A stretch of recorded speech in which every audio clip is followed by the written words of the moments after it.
Support comes from the Missouri Forest Products Association, saluting Earth Day on April 22nd with an ongoing commitment to help offset carbon emissions with sustainable harvesting of Missouri forests. Details at choosewood.com. Welcome to St. Louis on the Air. I'm Sarah Fenske. Last Friday, a new bar opened on Cherokee Street. That's not generally big news. The street has many eating and drinking establishments favored by the young and artsy, and it's also had its share of turnover. But this newest bar, called Open Concept, is different for two big reasons. One, the person who opened it is an elected city official. It's Recorder of Deeds Michael Butler. And two, it charges patrons not by the drink, but by the hour. And that's earned it some national publicity. The new bar in St. Louis, they don't charge you for drinks. They charge you by the hour. Oh. Yeah. Now, that's a gag. It's $10 per hour to get access to the bar where you get beer, wine, and premium liquor. Ooh, that's all that stuff. Okay. That's Strahan, Sarah, and Kiki on ABC earlier this morning. And that's not local ABC, that's national ABC. So joining us to talk about this new establishment that's become the talk of the nation is Michael Butler. Michael, welcome to the show. Thank you, Sarah. Thanks for having me on.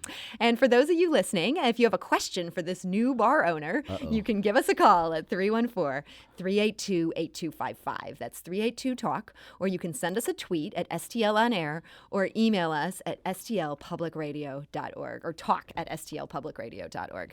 So, Michael Butler, a bar where you pay by the hour, what could possibly go wrong with this idea? That was a headline from from another national news source that got some of the things wrong. So we haven't had any problems at all. We had 3 soft opening weekends. And then we just launched, of course, this Friday. 95% of our customers govern themselves accordingly. I mean, our price point is right to where if you get one drink anywhere else, including at the baseball game, then you're covered for an hour with us. One beer at a baseball game is going to cost about as much as an hour on some of our days. Yeah. I mean, this certainly is a bargain. And I think that's kind of what has some people scared, is they're thinking, man, people are going to come there, they're going to pre-party, and they're going to slam 4 drinks. But also, we literally had folks that come to the door and said, we came to, during the soft opening especially, like, we came to find out what the catch is. Like, we've got, all of our friends have been talking about it, and we're the 2 that came to say, we're going to try it and tell you about it. And he said, we couldn't find out. There is no catch. This is an amazing place. So we don't serve real liquor. We only serve premium liquor and above. Right now, our vodka that we serve in all of our drinks is Pearl Vodka, which is a St. Louis brand. That's right. We serve Ezra Brooks, a St. Louis brand for whiskey. We also, for our gin, we're using Seagram's gin. And for our tequila, we have a Luna Azul tequila that is distributed by Southern Glazers. So we'd like to do a lot of local stuff. We have Budweiser beer. We've got Four Hands coming today. There's no catch. There really isn't a catch. You're delivering a good product, you're saying. Yes. But I guess, okay, as a mom, what worries me about this is for $10 an hour, are people just going to come in here and get wasted? They're not. Our bartender, one of our new bartenders this week said that, and she said, everybody's just calm and chill. Like that. Not like I said, 95% of our customers do not do that. Interesting. They govern themselves. That 5% that goes a little overboard, that's gonna push our average to 3 or 4 drinks in 1 hour. We serve them Pedialyte. When we feel like they're visibly intoxicated. And look, Pedialyte, it might help with hangovers. I know the science is debatable, but it's not going to sober somebody up. It helps out. But what it does is it's a very complimentary way to let someone know that, hey, we have to stop serving you, and here's something without booze in it. Exactly, we're legally required to stop serving you, and that's just 5% of our customers. All those customers love it. I mean, we care about our customers a lot. We care about Cherokee Street. We care about the reputation of our company and about Cherokee Street. We want to make sure that we're making a safe environment, and we have an absolutely safe environment for everyone. Did you have to carefully sort of investigate the liability on this? Absolutely. Okay. Absolutely. I have a great attorney. Her name is Karen Pope Butler. I talked to her. That last name is interesting. That's my mother. That's your mom. Okay. So with having an attorney as a mom, I pitched this to her and quite a few other attorneys who gave me the go ahead. Also, we have insurance. We had to pass an insurance process. So we had to go through underwriters, and we're within our legal rights. We're doing fine. Other bars do open bars. They just don't do it the way we do. Yeah. We're using technology and selling an open bar per hour. Tell me about how this technology works. Yes, sure. So it's very simple. It's more simple than folks think. When you come to our bar, unlike going to the bar and buying a drink, you check in at the front. all we take down is your name and your phone number. You give us that information. We'll send you a text message, let you know that your time has begun. Okay. Then you give your name at the bar each time you get a drink, where you can only get one drink at a time. That's a distinction that most folks want to learn about. And then our bartenders will tell you your time each time you go to the bar, how much time you have left. Okay. At the end of your hour or your 2 hours, we'll send you a text message, let you know your time is up. I feel like if you get to 7:55 and you're like, oh no, my time is up at 8, you might be inclined to just run to the bar and try to get a drink super quick. Like, is that a problem? It's not a problem. It's part of the it's part of the I guess it's part of the model. And when someone comes with 1 minute over, usually we say, hey, we'll give you a drink. That's fine. You were just 1 minute over. You might have been waiting for a minute at the bar. Okay. That's fine. And you're not going to kick them out after that. They just aren't. Absolutely not. They Correct. aren't getting another drink until they re-up. Correct. Okay. You're absolutely right. Do you have a problem with people drinking and dashing? I mean, you're not Not at asking for a all. credit card up front.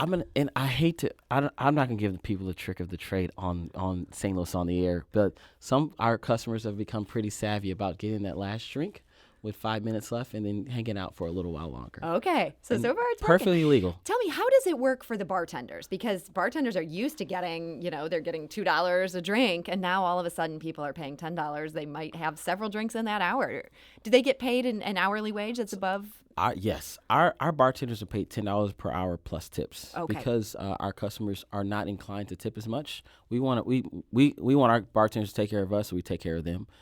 It does even out as much as when you work for a regular bar. Our hosts get paid $15 per hour. Plus, you mentioned I'm an elected official. I believe in a living wage. Yeah. I don't, but I've sponsored a bill to increase the minimum wage in Jefferson City for 3 years, and I believe I'm been pro $15 minimum wage for years, and it would be a little wrong of me not to pay $15 per hour or more than that when I open a business. So we talked about the potential catch of people drinking too much, the potential catch of bartenders not making enough money. You've covered both of those.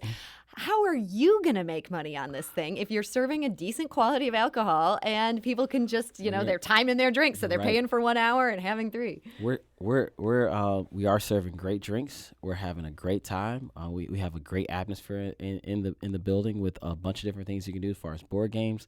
We're having fun. So it's not about the money as much as about our customers having fun and enjoying themselves here in St. Louis. Now, St. Louis can be a town where politically people can have some pretty sharp elbows. They want to cause problems. And it seems like as a city elected official, you're giving people an easy way to just kind of mess with you. Like, are you worried somebody's going to come in and try to cause problems just because this is going to be potentially a problem for your political career? Absolutely worried. I'm absolutely worried. But I never let fear drive me away from doing something. I was always taught as a child that God has not given us a spirit of fear, but He's given us power. And I don't think fear should drive your choices in life. If it does, then you won't be able to be on St. Louis on the air and switch from being the editor of the Riverfront Times and then move over to St. Louis Public Radio and have this amazing career if fear was what you thought about it. If our listeners were wondering whether or not Michael Butler is a skilled politician, I think he's just proven he knows exactly how to butter up the host. On that note, though, I do want to go to the phone lines. We've got a caller, Maria, calling from St. Louis. Maria, hi, you're on St. Louis on the air. Hello. Hi, Maria. Thanks for joining us. What would you like to chat with Michael Butler and I about today?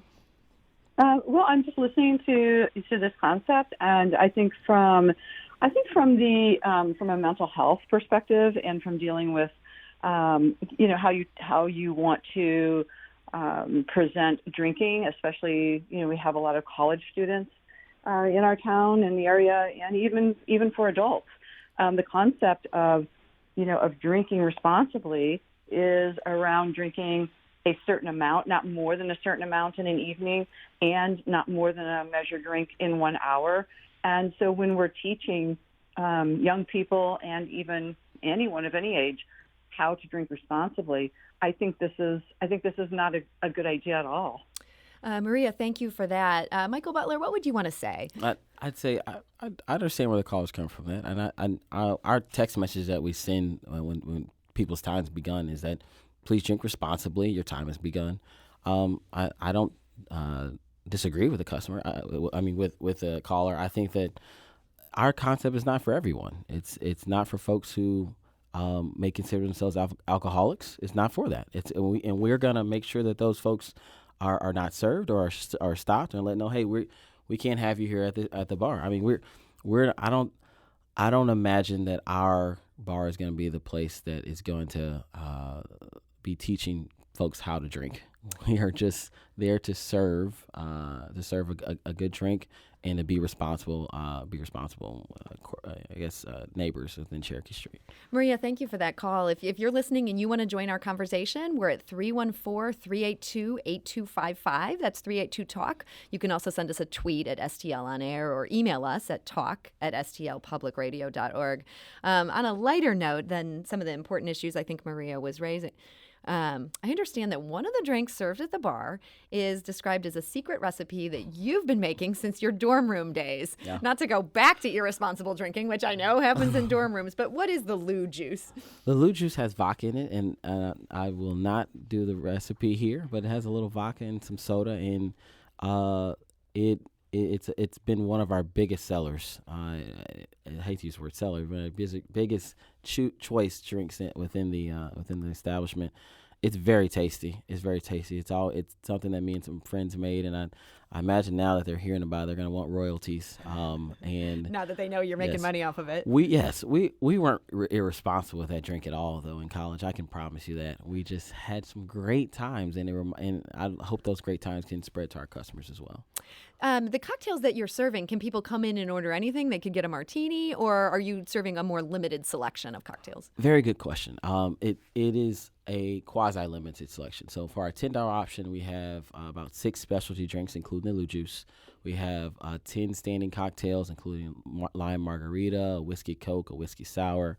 Then we have 3 beer choices and 2 wine choices for you to partake in. That's draft beer, draft wine, and then batch cocktails. Okay. For our $20 options, you get all of that at $20 per hour, plus some extra beer choices and a lot of straight drinks, about 14 different choices of straight drinks, from Glenlivet to Grand Marnier to Patron tequila to Hennessy. So if people want to do shots, they are having to pay for that premium. They'll have to pay that top shelf. We call that the top shelf option. There you then go. The premium option is where we use the premium liquor for the $10 option. Okay. You also told one of our producers something that kind of surprised me. You said that with this bar, you were hoping to bridge the racial and socioeconomic divide in St. Louis. Yeah. How can a bar do that? I think so. It's interesting. So there are certain things that everybody comes together on that expands racial divides, and expands race, and expands gender, and expands sexual orientation. That's sports. Definitely, people come together for sports, music, and drinking. I mean, people will drink together no matter. Yeah, and so when looking for spaces for different events. And trying to find this, and being an elected official, you try to find a space that's in the middle. You know about the north and south divide here in the city. You always try to find somewhere that everyone felt comfortable. There aren't very many of those places here in St. Louis. And then when you're looking for spaces that, if you go into a space, and some of the ones that are named in the past segment, including the Last Hotel, which is an amazing space, it's very diverse. Yeah, love it. It's definitely drawing a diverse crowd Yes. there. Yeah. You don't see that everywhere. When you go around even to St. Charles or to Maplewood or parts of the city, we're really divided, and we want to make sure that we created a bar that everyone was welcome, that black gay folks and white gay folks are welcome, that African Americans are listening to hip hop, and that white folks who love hip hop are there, the Asians who love hip hop are there. That we have, I'm sure we'll have DJ Agile sometime in the space. We want a place where everyone feels welcome, and that's what Cherokee Street is all about. That's one of the reasons why we chose Cherokee Street. You can be yourself. People sort of come together at that point. Yes, it's one of the most diverse areas in the city. Some people say the most diverse area in the city, and you can be yourself. And you don't have to wear a suit, but if you want to, you can. You can wear a T-shirt, and you fit in with the folks in the suit, and everyone's just there having a great time.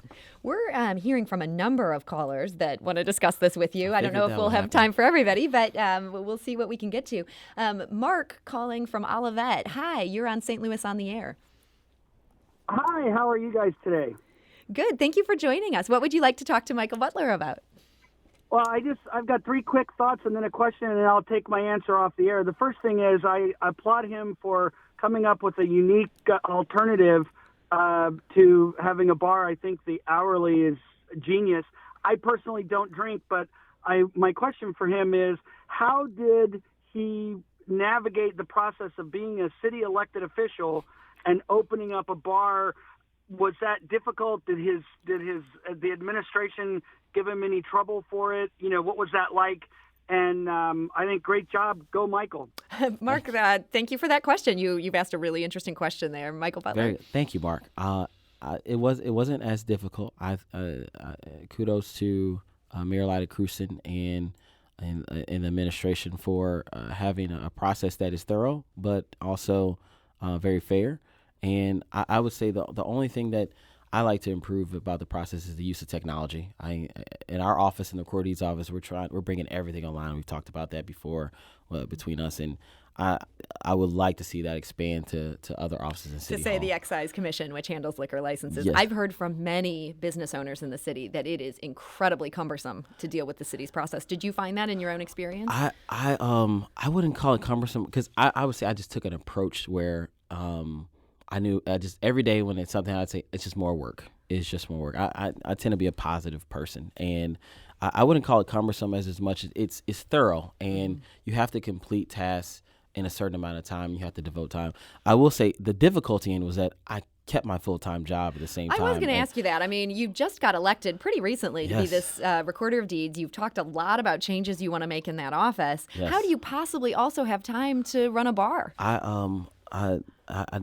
I'd ask you to ask my wife that first, and Is she probably very be a upset different about answer. never seeing you She's anymore? been very supportive. That's good. Not happy about the past week. The original concept was going to just be a weekend bar, but we realized we wanted to be a real bar and be open every day, and that's been very, very helpful. Oh wow! So this is now a 7-day-a-week. It's a 7-day-a-week bar. Wow. And we don't open till 4 p.m. And I have a bar manager that usually handles the bar. I was off yesterday and usually handles the bar up until I get off work. But I'm working 2 jobs. I'm working 40 hours a week in the Recorder Deeds office and 40 hours a week at the bar. And last week it was about 50 to 60 hours at the bar, making sure things went off well. Yeah, that's a lot. I mean, are you worried that you're not going to have the energy you need to devote Oh, to no. what's a really serious job? No, I worked 90 hours a week as a state representative. I mean, as a state rep, And that's in supposedly a Jefferson part-time City, job. Yes, we would go from 8 a.m. to 10 p.m. a lot of days. I mean, I've worked extra. When I was in college, I was in 4 different major organizations. I was the president of one of them, and I was also a student. I mean, this is something. In high school, I was a full-time student. I was a 3-star, a 3-letter sports athlete. I mean, I'm used to doing the extra stuff, and I've realized that about myself. I came home to kind of spend more time with my family and be the Recorder of Deeds and slow down a little bit. And then I do laugh at myself that all of a sudden I had to. You can't help it. Yes, I couldn't. I'm just one of those folks. So, we are going to depend highly on my bar manager. I have a great team in both the organizations. I pride myself on being a good coach and a good leader of an organization. We're doing some great things in the Recorder Deeds office that we can launch by the end of the year, and we hope to be back to talk about those. Yeah, we'll need to have another conversation about that. about that. Amazing team there that has been very supportive. And then in our bar, we have a great team that we have just revamped. We had to staff up this past week, and I'm very excited about what they can do too.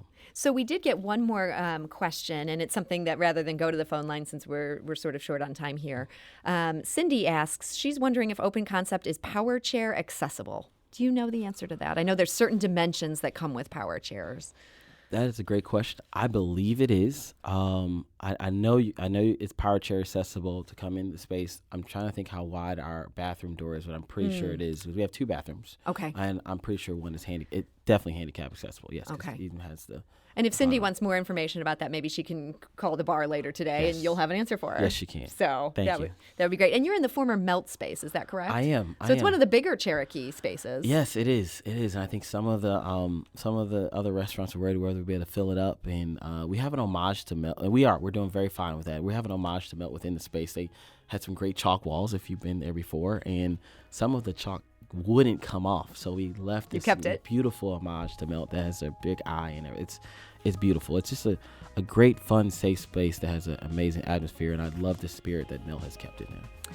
Well, on that note, Michael Butler, thank you so much for joining us today. Thank you. Thank you. Our listeners had some questions, and you were ready for them. So.